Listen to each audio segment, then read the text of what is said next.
ის რომ ახლო აღმოსავლეთში შექმნილი ვითარება მკვეთრად უარყოფით გავლენას ახდენს გლობალურ ეკონომიკაზე და მის ერთ-ერთ მთავარ სეგმენტზე ტურიზმზე, საიდუმლოს არავისთვის წარმოადგენს. თვალსაჩინოებისთვის ერთი მაგალითიც კმარა. დუბაის ერთ-ერთი ყველაზე ცნობილი სასტუმრო ბურჯ ალ-არაბი ტურისტების შემცირებისა და იმის გამო, რომ დრონების ჩამოვარდნის შედეგად მიღებულმა ნამსხვრევებმა სასტუმროს ფასადი დააზიანა, წელიწად ნახევრი დაიკეტა. ახლო აღმოსავლეთის ქვეყნები მთლიანად ეს რეგიონი მნიშვნელოვანი ბაზრებია საქართველოს ტურიზმის ინდუსტრიისთვისაც. ამ ფონზე საქართველოს ტურიზმის ეროვნული ადმინისტრაცია დამაიმედებელ მონაცემებს აქვეყნებს.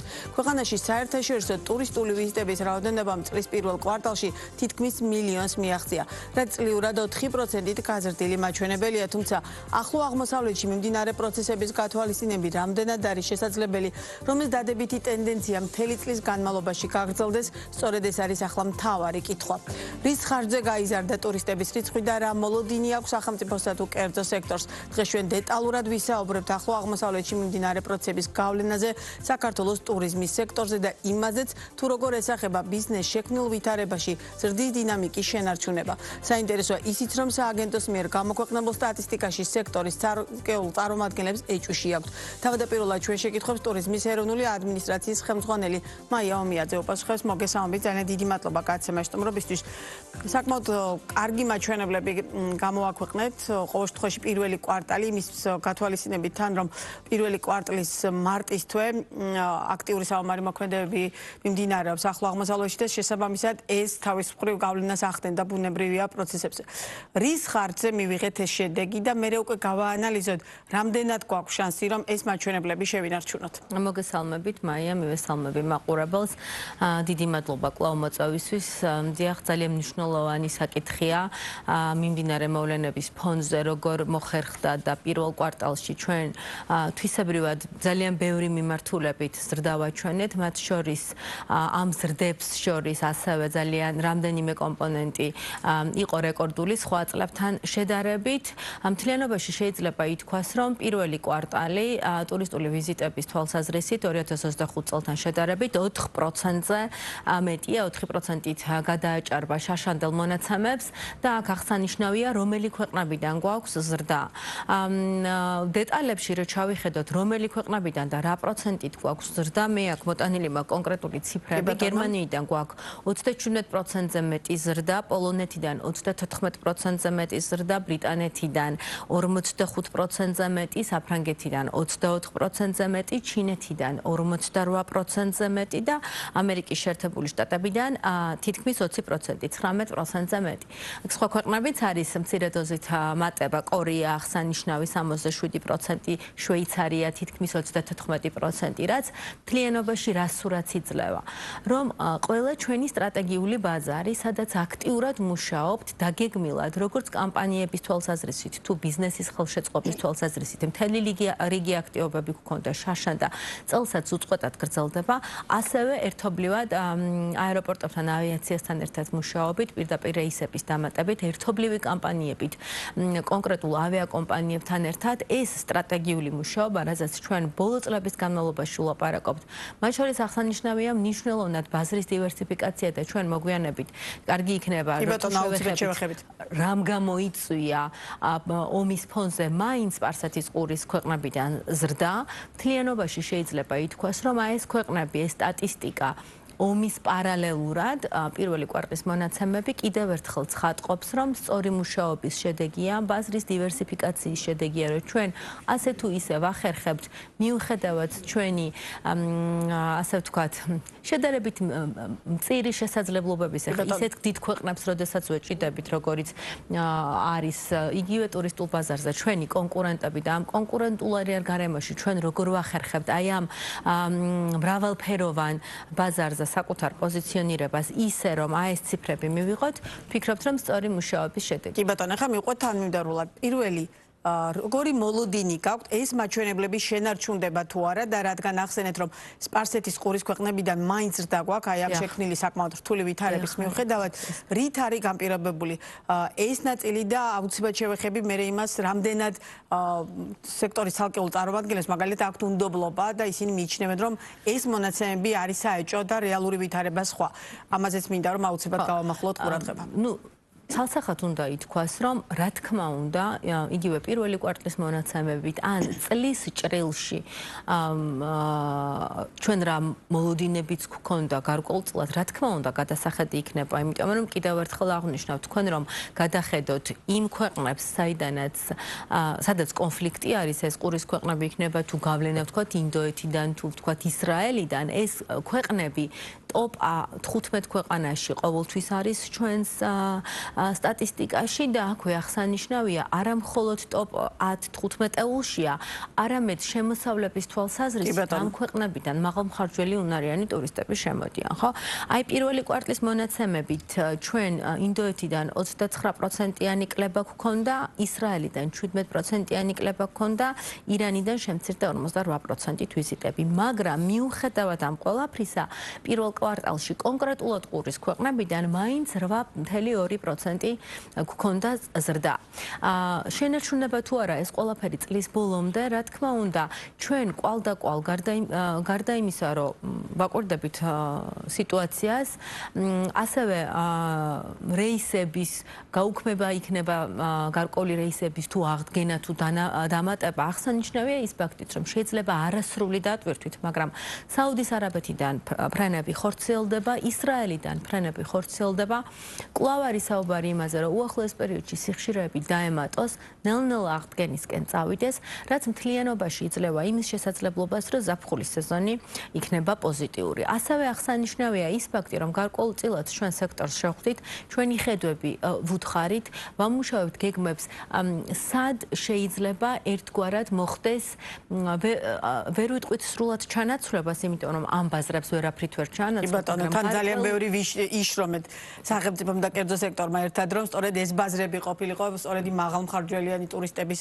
შემოსვლის კუთხით ერთ-ერთი მნიშვნელოვანი სეგმენტს წარმოადგენდა ჩვენთვის. თუმცა შესაძლებელია, რომ გარკვეულწილად მე თქვენს ეთერშიც ვთქვი რამდენიმე დღის წინ, რომ შესაძლებელია ნეგატიური გავლენის შემცირება. შედარებით მსუბუქად რომ გადავიდანთ. ახლა რამდენიმე სცენარი არსებობს, ვთქვათ იმ შემთხვევაში, რომ 1 თვე გაგრძელდეს, 3 თვე გაგრძელდეს, 6 თვე გაგრძელდეს, რა გარკვეული ჩარევები შეიძლება. შუა აზია არის ძალიან საინტერესო ბაზარი ჩვენთვის.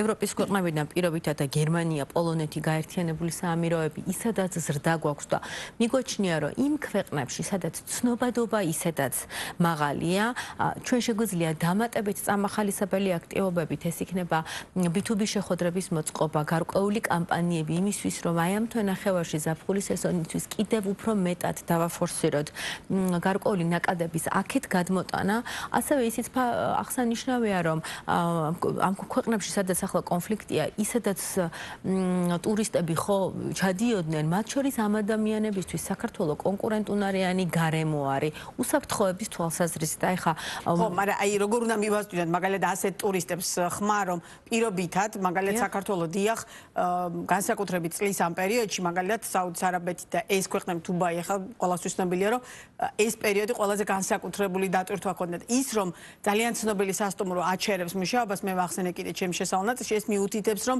იქ საკმაოდ რთული ვითარება მოლოდინების კუთხითაც, გარდა იმისა, რომ ტურისტების რაოდენობა უკვე შემცირებულია. რა რესურსი გაქვთ? ან როგორ უნდა მივასწინოთ დანარჩენ მსოფლიოს ხმა, რომ დიახ, საქართველოს შეუძლია მათ შორის იქ წასასვლელი ტურისტების მოზიდვაც. ესე დანარჩენ მსოფლიოს, ვინც ჩვენი სტრატეგიული ბაზარი არ არის, ასე ნოლიდან ვთქვათ, ცოტა რთული იქნება ამ პერიოდში, მაგრამ ის ვისთანაც ჩვენ ამ დივერსიფიცირებული ბაზრის პოლიტიკის ნაწილში ისედაც გარკვეული სამუშაო ქონდა ჩატარებული, ძალიან კარგი დროა სექტორთან ერთად იმისთვის, რომ დამატებით აქტივობებით, დამატებული სიხშირეებით ჩვენ მოვახერხოთ და ნაკადები გავზარდოთ კონკრეტული ბაზრებიდან. მაგალითად ახალი გამოფენებისზე გასვლა, ანუ აი როგორ პირობითად გერმანიაში რა შეიძლება რომ გააკეთოთ ან რომელიმე ევროპის სხვა ქვეყანაში. პირობითად ვამბობ, თუ ვთქვათ სამ ქალაქში მქონდა B2B დაგეგმილი, დავამატო 2 ქალაქი კიდე, საიდანაც შეიძლება ფენა დაემატოს. ამის ამ ხარის ბავშვთა პოზიციების გათვალისწინებით. რა თქმა უნდა, ამის რესურსი არსებობს, ზუსტად ამ ქვეყნების ბაზრების და საავიაციო რესურსის გაანალიზების შედეგად გარკვეული შტრიხები, ასე ვთქვათ, კონტურები გამოიკვეთა თუ სად გვაქვს პერსპექტივა რომ მეტი ნაგაზი წამოვიყვანოთ და რა ტიპის ღონისძიებები შეიძლება გავაკეთოთ. როდესაც თქვენ შეხვდით სექტორს აი ამ შეხვედრაზეც თქვა იქ ცალკეულ წარმომადგენლების მხრიდან და მე უკვე შეხვედრის შემდგომაც ცალკეულ მედია საშუალებებთან ზოგიერთმა მათგანმა თქვა რომ ერთგვარად კი მოგვისმინეს, მაგრამ ხომ არ არის დაგვიანებული და შეიძლება ითქვას რომ დაგვიანებულია ამ ტიპის შეხვედრაც და რამდენ ამ შეხვედრამ დაადასტურა გამოაჩინა ყოველ შემთხვევაში რომ სახელმწიფოს არ აქვს სტრატეგია ამ აი ასეთ სიტუაციებში როგორ მოიქცეს. გაქვთ თუ არა რეალურად ასეთ სიტუაციებში გადაწყობის სტრატეგია სახელმწიფოს? ბუნებრივია კერძო სექტორს აუცილებლად ვკითხავ თქვენს მერე. იცით რა არის, მათ შორის კერძო სექტორთან ერთად ამის გამოცდილება არ არის პირველი შემთხვევა. ბოლო 5 წლის განმავლობაში ეს არ არის პირველი მდგომარეობა მსოფლიო ტურიზმის სექტორზე, რომ გარკვეული რყევები არსებობს. მით უფრო ჩვენს რეგიონში, ხო, კოვიდი მთელ მსოფლიოში იყო და ბოლო 5 წლის განმავლობაში რამდენიმე საომარი მდგომარეობა იყო ჩვენს რეგიონში, რამაც გარკვეულწილად, რა თქმა უნდა, პერიოდულად ტურიზმის ინდუსტრიას, ასე ვთქვათ, ზიანი მიაყენა. ჩვენ გვაქვს ძალიან დიდი გამოცდილება სახელმწიფოს ჩართულობით, ძალიან აქტიური ქმედებებით, ქმედითი ნაბიჯებით, კერძო სექტორთან ერთად, აი ამ რთული პერიოდებიდან როგორ გამოვიყვანეთ ქვეყანა. ასე რომ არ არის ეს პირველი შემთხვევა, ერთობლივად სახელმწიფოს აქტიური ჩართულობით და სწორი ნაბიჯებით რამდენჯერ ტურიზმის ინდუსტრია ფეხზე წამოდგა და ძალიან კარგი ციფრები აჩვენა. ხომ ასეა? შესაბამისად, ეს კიდევ ერთხელ ვფიქრობთ, რომ არის ის მდგომარეობა, როდესაც ჩვენ დაგეგმილი სტრატეგიით, ერთობლივი მუშაობით შევძლებთ, რომ შედეგებზე გავიდეთ და ქვეყანას ნაკლები დანაკარგებით. ასე მაგალითად 2025 წლის დასაწყისში ვინმეს რომ ეთქვა, მათ შორის შემთხვევაც რომ ტურიზმის 2025 წელს ტურისტული ინდუსტრია დაასრულებდა ისეთი ზრდით, როგორიც დაასრულა, ალბათ არავინ დაიჯერებდა, იმდენად რთული სიტუაცია იყო, მაშინ ქვეყნის შიგნით ამ შემთხვევაში შიგნით არსებული გარემო ახდენდა ამ ყველაფერზე გავლენას. აი ამ რეალობიდან გამომდინარე, რომელიც ახლა თქვენ ახსენეთ, კოვიდი, დაუშვათ იგივე რუსეთ-უკრაინის ომის შემდგომ უკვე შიდა პოლიტიკური პროცესები და ეხლა განსაკუთრებულად ახლო აღმოსავლეთში მიმდინარე პროცესებმა, რა დასკვნების გაკეთების საშუალება მოგცათ და რამდენად სწორია ის პოლიტიკა, რომელსაც მთელი ამ წლების განმავლობაში განსაკუთრებით 2025 წლის განმავლობაში აქტიურად ატარებდით, ჩვენ აქტიურად ვაშუქებდით, მათ შორის თქვენს დაუშვათ ბიზნესთან ერთად განხორციელებულ ვიზიტებსაც საერთაშორისო მასშტაბით. რამდენად სწორი პოლიტიკა გაქვთ ამ ნაწილში? ჩვენ ამ ეთერშიც არაერთხელ გვისაუბრია ზუსტად ნეგატიურ მოვლენებს, ნეგატიურ მოლოდინებზე ბიზნესისთვის და ჩვენს გეგმებზე, როდესაც ჩვენ ვამბობდით, რომ ჩვენ ვიცით, რასაც ვაკეთებთ, გვაქვს გარკვეული გათვლები, რა თქმა უნდა, ბაზრის დინამიკას უყურებთ, იმიტომ რომ ეს ძალიან მოწყვლადი სფეროა და ნებისმიერი გავლენა, ნებისმიერი ცვლილება მოქმედებს, თუმცა ჩვენ ბაზრის დივერსიფიკაციის, ახალი ბაზრების, კონკრეტული კამპანიის, მათ შორის კამპანიის აგებულების, ხო, ეს რას ძალიან ხშირად ჩვენ გადაგვიწყია, სადაც ქონია მაგალითად საიმიჟო კამპანია, რომ იმხვდარვართ, რომ იმ წუთას იქ საჭირო იყო, ვთქვათ, ბიზნესის ჩართულობა, კონკრეტული აქტივობები, საინფორმაციო ტურები, ტურისტული საქართველოში ჩამოყვანა, ეს მუდმივად ცოცხალი პროცესია და ჩვენ არაერთხელ გვისაუბრია იმაზე, ჩვენ რა ხედვა გვაქვს და ყოველთვის თავს ვიკავებდით პროგნოზების გაკეთებისგან, მანამ სანამ არ გვექნებოდა კონკრეტული ციფრები და სტატისტიკა. თუმცა ზუსტად ვიცოდით, საიდან რას ველოდებოდით. ბოლო წლების განმავლობაში ის რა პროგნოზსაც ჩვენ წლის დასაწყისში ვდებთ, წლის ბოლოსთვის ბოლო წლების განმავლობაში თითქმის 100%-იანი სიზუსტით ერთმანეთს ემთხვევა. ახლაც მიუხედავად იმისა, რომ ძალიან турბულენტური გარემოა, ძალიან რთულია პროგნოზი გააკეთო, ჩვენ მაინც მიგვაჩნია, რომ მეტწილად დიდი შრომა გვაქვს გაწეული წლების განმავლობაში ჩვენ სტრატეგიულ ბაზრებზე და გარკვეულწილად მოვახერხებთ იმას, რომ მცირე ჩარევებით, იქ სადაც ცნობადობა გვაქვს, იქ სადაც პარტნიორები გვყავს, მედიური პარტნიორი იქნება, ეს ბიზნეს პარტნიორი იქნება, კერძო სექტორი, რომელსაც მიგვაჩნია, რომ ერთად დავდგებით და იგივე roadshow-ებს ჩავატარებთ იმისთვის, რომ ნაკადებად მეტი ჯგუფი ჩამოვიყვანოთ, ვფიქრობთ, რომ ზაფხულის სეზონიც წარმატებული იქნება, წლის ბოლომდე დღემდეც, რა თქმა უნდა, ანონსი იმის შესახებ, რამდენად გავალთ პირველად ციფრზე, რაც დაგეგმილი გქონდა, აბსურდია. ჩვენ ასე ვთქვათ, დაპირებებს, აზრს მოკლებულ დაპირებებს, რა თქმა უნდა, ვერ გავცემთ, მაგრამ ნამდვილად შეგვიძლია ვთქვათ, რომ დანაკარგების შემსუბუქებას აუცილებლად შევძლებთ. თვითონ სექტორი რამდენად თქვენი გადმოსახელი და ბუნებრივია არის მზად რომ გადაეწყოს, მათ შორის თუნდაც ახალი შეთავაზებების გაკეთების კუთხით, იმიტომ რომ ერთია თქვენ რა კამპანიასაც გამართავთ, მაგრამ სექტორი თუ არ წამოყვათ აი ამ სხვადასხვა ტიპის შეთავაზებებზე, მაშინ აზრს მოკლებული იქნება საერთოდ თქვენი კამპანიების ჩატარებაც, ხო? შესაბამისად, ამ კუთხით ძალიან მნიშვნელოვანია თქვენი ერთობლივი საქმიანობა. თქვენი შეფასებით, ქართული ტურისტული ინდუსტრია, მთლიანად სამასპინძლო სექტორი, არის დღეს მზად იმისთვის, რომ რამდენად მოქნილია და რამდენად სწორი და კარგი შეთავაზებები აქვთ, იმიტომ რომ ყველა ქვეყანაში განსხვავებული ინტერესები და შესაბამისად სხვა ქვეყანაში და იმ სტრატეგიულ ბაზრებზე, რომელზეც მუშაობთ, სხვადასხვა მოლოდინები აქვთ, მათ შორის სურვილები მოგზაურებს. ამიტომ ძალიან მნიშვნელოვანია თვითონ ბიზნესი რამდენად მზად არის ამ პროცესისთვის, მათ შორის მომსახურების ხარისხთან მიმართებაში. პირველ რიგში უნდა აღინიშნოს, რომ ჩვენ სტრატეგიულ ბაზრებს ძალიან კარგად ვიცნობთ, ვიცით რეგიონების მიხედვით, სადაც მუშაობთ, იმ ტურისტების ქცევა, მოთხოვნები კონკრეტული სეზონების მიხედვით, თუ რომელი ქვეყნის ტურისტი რა ფულს ხარჯავს, რამდენი დღით ჩამოდის, საშუალო დანახარჯი რა არის, საშუალო დარჩენის დღეების გატარების ოდენობა რა არის, მეტნაკლებად რომელ რეგიონებზე შეიძლება აქცენტების გაკეთება, ჩვენი მახასიათებლები, ჩვენი სტრატეგიული მოგზაურების ქვეყნებიდან ნამდვილად ვიცით. ასევე კერძო სექტორი, რომელიც ტრადიციულ ბაზრებზე მუშაობს, არის რა თქმა უნდა კომპანიები, რომლებიც პირობითად მხოლოდ აღმოსავლეთ ევროპაზე მუშაობს, კომპანიები, რომლებიც მხოლოდ ახლო აღმოსავლეთზე მუშაობდა, ახალი კომპანიები, რომლებმაც მაგალითად ჩინეთზე დაიწყეს მუშაობა. თუმცა ვფიქრობთ, რომ კერძო სექტორი აუცილებლად შეძლებს ადაპტირებას. ჩვენთან ერთად, ჩვენ ნამდვილად მოვახერხებთ იმას, რომ გარკვეულწილად ეს ერთობლივი მუშაობა შედეგიანი იყოს. ახლა მაგალითი მინდა მოვიყვანო მგზაობის, ასე ვთქვათ, შეიძლება მარტივი მაგალითია, მაგრამ აი შეხვედრაზე, რომელიც რამდენიმე დღის წინაკვირას გავმართეთ სექტორთან, ერთ-ერთმა კომპანიამ თქვა, რომ აი გუდაუში იყო ძალიან კარგი სეზონი, უბრალოდ აი ბოლოთვის განმავლობაში, რა თქმა უნდა, გაუქმებები ჰქონდათ და მაღალი ფასი, რომელიც მთელი სეზონის განმავლობაში 100%-იანი დატვირთულობით მუშაობდნენ და იმასაც გაუსვეს ხაზი, რომ 100%-დან ალბათ 95 იყო საერთაშორისო მოგზაური და არა საქართველოს, არა ქართველი. მათ ფასები დაუკლეს იმისთვის, რომ ფასდაკლებები გააკეთეს იმისთვის, რომ მოგზაურები მაინც ჩამოვიდნენ და თხოვნა ჰქონდათ, რომ მაგალითად ტრასების აბონიმენტზე, სათხილამურო აბონიმენტებზე ასევე მომხდარიყო ფასების დაკლება. შეხვედრა დასრულებული არ იყო, ჩვენ რა თქმა უნდა ამაზე წავიმუშავეთ და მეორე დღიდან აბონიმენტის ფასი 50%-იანი ფასდაკლებად შევთავაზათ მომხმარებელს.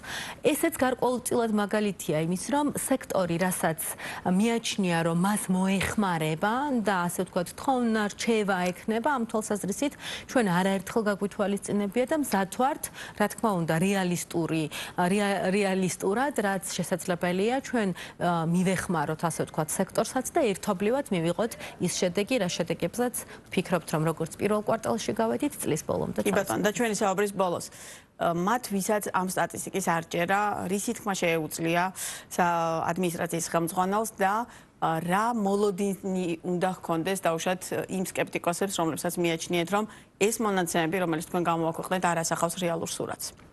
პირველ რიგში კიდევ ერთხელ ვიტყვი, რომ ნებისმიერი ციფრები ჩვენ რასაც ვსაუბრობთ, ეს არ არის შეგრძნებებზე დამკვიდრებული ან დაყრდნობილი კონკრეტულ შეხედულებებზე, ეს არის წმინდა სტატისტიკური მონაცემი, რომელიც გაანალიზებული არის მსოფლიო ტურიზმის ორგანიზაციის მიერ აღიარებული მეთოდოლოგიით. შესაბამისად, თვითონ სტატისტიკა და ციფრები ვერ იქნება, არ შეიძლება აზრს მოკლებულია, რომ ეჭვს იწვევდეს ან სანდოობასთან ჰქონდეს კავშირი.